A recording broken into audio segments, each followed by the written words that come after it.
제15장. 얼마 후 밀 거둘 때에 삼손이 염소 새끼를 가지고 그의 아내에게로 찾아가서 이르되, 내가 방에 들어가 내 아내를 보고자 하노라. 하니 장인이 들어오지 못하게 하고 이르되, 내가 그를 심히 미워하는 줄 알고 그를 내 친구에게 주었노라. 그의 동생이 그보다 더 아름답지 아니하냐. 청하노니 너는 그를 대신하여 동생을 아내로 맞이하라. 삼손이 그들에게 이르되, 이번은 내가 블레셋 사람들을 해할지라도 그들에게 대하여 내게 허물이 없을 것이니라.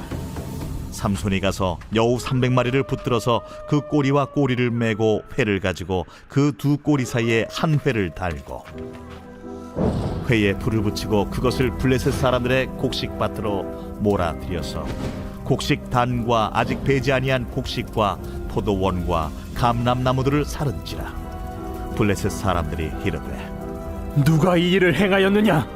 하니 사람들이 대답하되, 딥나 사람의 사위 삼손이니 장인이 삼손의 아내를 빼앗아 그의 친구에게 준 까닭이라. 블레셋 사람들이 올라가서 그 여인과 그의 아버지를 불사르니라. 삼손이 그들에게 이르되, 너희가 이같이 행하였은즉 내가 너희에게 원수를 갚고야 말리라. 하고 블레셋 사람들의 정강이와 넉적다리를 크게 쳐서 죽이고 내려가서 에담바위 틈에 머물렀더라. 이에 블레셋 사람들이 올라와 유다의 진을 치고 레히에 가득한지라. 유다 사람들이 이르되, 너희가 어찌하여 올라와서 우리를 치느냐? 우리가 올라온 것은 삼손을 결박하여 그가 우리에게 행한 대로 그에게 행하려 함이로라. 하는지라. 유다 사람 3,000명이 에담바위 틈에 내려가서 삼손에게 이르되, 너는 블레셋 사람이 우리를 다스리는 줄을 알지 못하느냐? 내가 어찌하여 우리에게 이같이 행하였느냐? 그들이 내게 행한 대로 나도 그들에게 행하였노라. 우리가 너를 결박하여 블레셋 사람의 손에 넘겨주려고 내려왔노라. 너희가 나를 치지 아니하겠다고 내게 맹세하라. 아니라 우리가 다만 너를 단단히 결박하여 그들의 손에 넘겨줄 뿐이요 우리가 결탄코 너를 죽이지 아니하리라. 하고 새 밧줄 둘로 결박하고 바위 틈에서 그를 끌어냅니다. 우리는 계속해서 마지막 사사인 삼손에 대해서 말씀을 보고 있습니다. 이제 삼손은 블레셋 여자를 택해 결혼하고 잔치 가운데 수수께끼를 내는데요. 이 수수께끼를 인해서 블레셋 친구들이 삼손의 아내를 통해 그 정답을 맞추게 됩니다. 내기에서 진 삼손은 이 아스글론이라는 곳에 가서 블레셋 사람 30명을 죽이고 그곳에서 노력해서 30벌의 옷을 그 친구들에게 주게 됩니다. 오늘 말씀은 며칠이 지난 후 이 아내에게 다시 찾아오는 삼손의 모습으로부터 시작되는데요. 하나님께서 그를 나실인으로 선택하시고 그를 사사로 세우셨음에도 불구하고 그는 자신의 혈기대로 살아가는 것을 볼 수 있습니다. 하나님께서 오늘 말씀을 통해서 우리에게 무엇을 깨닫게 하시는 걸까요? 첫 번째로, 그럼에도 불구하고 하나님께서는 하나님의 뜻을 이루어 가신다는 것입니다. 1절 말씀에 얼마 후 밀 거둘 때에 삼손이 염소 새끼를 가지고 그의 아내에게로 찾아가서 이르되, 내가 방에 들어가 내 아내를 보고자 하노라 하니 장인이 들어오지 못하게 하고, 삼손은 수수께끼의 답을 알려준 아내에게 화가 났던 것 같습니다. 시간이 지나고 화가 풀리자 미안했는지 염소 새끼 하나를 가지고 장인네 집으로 오게 됩니다. 하지만 장인은 삼손을 보고 반가워하기보다 당황스러워하는 모습을 보게 됩니다. 왜냐하면 삼손의 불같은 행동 가운데 장인은 다시 돌아올 거라는 기대가 없었기 때문입니다. 이로 인해서 장인은 벌써 자신의 딸을 삼손의 친구에게 주었다라는 것입니다. 자기는 그 대신에 동생이 더 이쁘지 않느냐, 동생을 아내로 맞이해라 라고 당부하고 있습니다. 이것을 빌미로 삼손은 여우 300마리를 잡아 꼬리와 꼬리를 묶고 그 회를 달아 블레셋 사람들의 곡식과 포도원과 감람나무들을 불사르는 것을 볼 수 있습니다.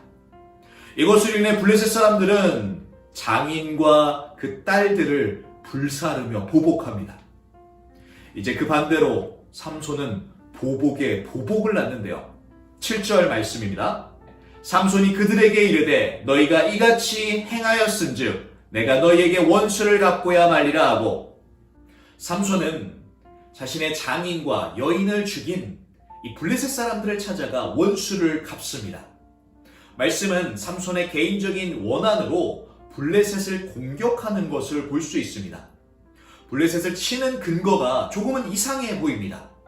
하나님께서 분명히 삼손을 선택하셨고 사사로 세우셨지만 그가 온전한 쓰임 가운데 있다라기보다 자신의 혈기와 개인적인 복수로 그 일들을 행하고 있다라고 느껴집니다. 하지만 우리가 말씀을 통해서 알아야 하는 것은 우리의 실수와 잘못에도 불구하고 하나님의 계획과 뜻이 스톱되는 것이 아니라 하나님은 그럼에도 불구하고 하나님의 플랜을 이루어 가신다는 것입니다. 맞습니다. 우리가 예수님을 믿고 살아가지만 우리가 여전히 부족하고 연약한 것을 발견하게 됩니다. 하나님은 그럼에도 불구하시고 우리 가운데 역사하시고 놀랍게 역사하시는 하나님의 뜻을 이루시는 하나님을 보여주십니다. 내 부족함이 아닌 그 가운데 하나님의 위대하심을 발견하시는 저와 여러분 되기를 축복합니다.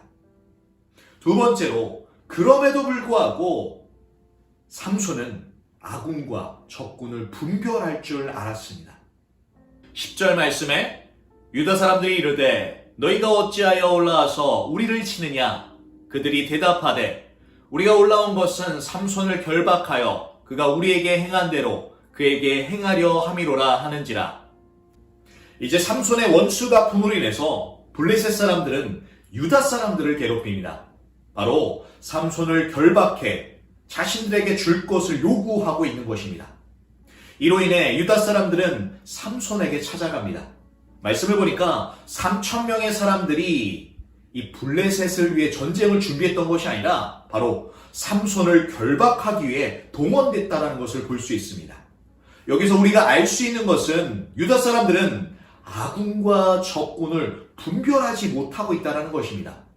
삼손 한 사람을 잡기 위해 3,000명을 동원하면서 자신을 괴롭히는 분명한적인 블레셋 1,000명 앞에는 대응하지 못하는 유다의 모습을 보여줍니다.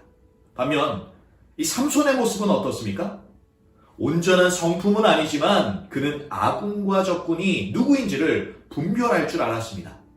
아군인 유다의 요구 앞에 맞대응하기보다 그들의 말 앞에 순순히 밧줄에 결박되어주는 이 삼손의 모습을 보여줍니다. 이 마지막 사사인 이 삼손의 시대를 보면 더욱더 혼미해져가는 이스라엘의 모습을 보여줍니다. 그들은 예전처럼 하나님을 찾지 않습니다. 하나님을 부르짖지 않습니다. 사사와 함께 적들과 싸우지 않습니다. 도리어 자신들의 안위를 찾고 자신들을 위해 자신의 사사를 적들에게 내어주고 있습니다.